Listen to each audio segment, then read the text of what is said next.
بسم اللہ الرحمن الرحیم نحمدہ ونصلی علی رسولہ الکریم اما بعد۔ محترم ناظرین، اللہ تعالیٰ نے قرآن پاک میں مختلف شہروں اور ملکوں کا صراحتاً نام ذکر فرمایا، جن میں سے پہلا شہر ہے مکۃ المکرمہ۔ اس کے مختلف نام قرآن پاک میں ذکر کیے گئے ہیں، تقریباً 8 نام ہیں، جیسے البلد الامین یا مکہ اور بکہ۔ یہ مختلف نام اللہ تعالیٰ نے اس کے ذکر فرمائے ہیں قرآن پاک میں۔ سب سے مشہور نام ہے مکۃ المکرمہ۔ اس کا تذکرہ سورۃ الفتح آیت نمبر 24 میں فرمایا، وَهُوَ الَّذِي كَفَّ أَيْدِيَهُمْ عَنْكُمْ وَأَيْدِيَكُمْ عَنْهُمْ بِبَطْنِ مَكَّةَ۔ اور بکہ بھی اس کا ایک نام ہے۔ اللہ تعالیٰ ارشاد فرماتے ہیں، إِنَّ أَوَّلَ بَيْتٍ وُضِعَ لِلنَّاسِ لَلَّذِي بِبَكَّةَ۔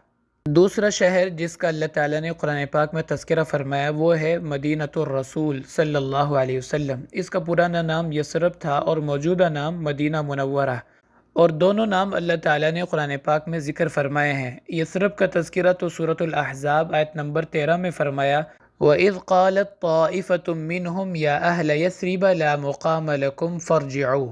اور مدینہ کا تذکرہ فرمایا سورۃ التوبہ آیت نمبر 120 میں، مَا كَانَ لِأَهْلِ الْمَدِينَةِ وَمَنْ حَوْلَهُمْ مِنَ الْأَعْرَابِ۔ اور اسی طرح سورۃ المنافقون میں فرمایا، لَإِن رَجَعْنَا إِلَى الْمَدِينَةِ لَيُخْرِجَنَّ الْأَعَزُّ مِنْهَا الْأَذَلَّ۔ تو مدینہ کے دونوں نام، پرانا نام اور موجودہ نام، اللہ تعالیٰ نے قرآن پاک میں بیان فرمایا۔ تیسرا شہر جس کا اللہ تعالیٰ نے قرآن پاک میں تذکرہ فرمایا وہ ہے عراق کا شہر بابل۔ اللہ تعالیٰ ارشاد فرماتے ہیں سورۃ البقرہ آیت نمبر 102 میں، وَمَا أُنزِلَ عَلَى الْمَلَكَيْنِ بِبَابِلَ هَارُوتَ وَمَارُوتَ۔ نمبر 4 مصر کا تذکرہ فرمایا۔ سورہ یوسف آیت نمبر 99 میں ہے، ادخلوا مصر انشاء اللہ آمینین۔ اور مصر کا نام اللہ تعالیٰ نے قرآن پاک میں 4 مختلف آیات میں ذکر فرمایا۔ نمبر 5 ارض مقدس یعنی فلسطین کا تذکرہ فرمایا سورۃ المائدہ آیت نمبر 21 میں، یا قوم ادخلوا الارض المقدسۃ التی کتب اللہ لکم۔ ارض مقدسہ سے مراد فلسطین کی سرزمین ہے۔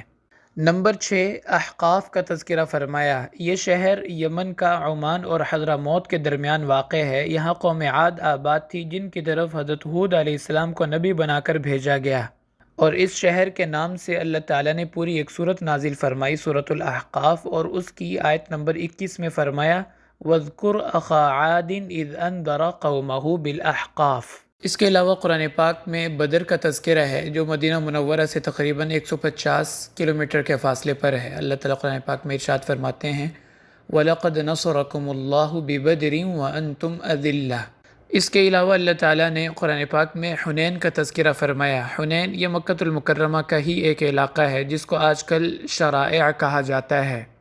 غزوہ حنین اسی جگہ پیش آیا۔ یہ علاقہ مکۃ المکرمہ اور طائف کے درمیان میں ہے۔ اللہ تعالیٰ ارشاد فرماتے ہیں، لَقَدْ نَصَرَكُمُ اللَّهُ فِي مَوَاطِنَ كَثِيرَةٍ وَيَوْمَ حُنَيْنٍ۔ اس کے علاوہ اللہ تعالیٰ نے قرآن پاک میں وادی مقدس طوا کا تذکرہ فرمایا۔ اللہ تعالیٰ ارشاد فرماتے ہیں، فَاخْلَعْنَ عَلَيْكَ إِنَّكَ بِالْوَادِ الْمُقَدَّسِ طُوَىٰ۔ طوا یہ وہی بستی ہے جہاں پہ اللہ تعالیٰ نے حضرت موسیٰ علیہ السلام کو نبوت سے سرفراز فرمایا۔ تو یہ چند وہ بستیاں اور شہر ہیں جن کا نام صراحتاً اللہ تعالیٰ نے قرآن پاک میں ذکر فرمایا ہے۔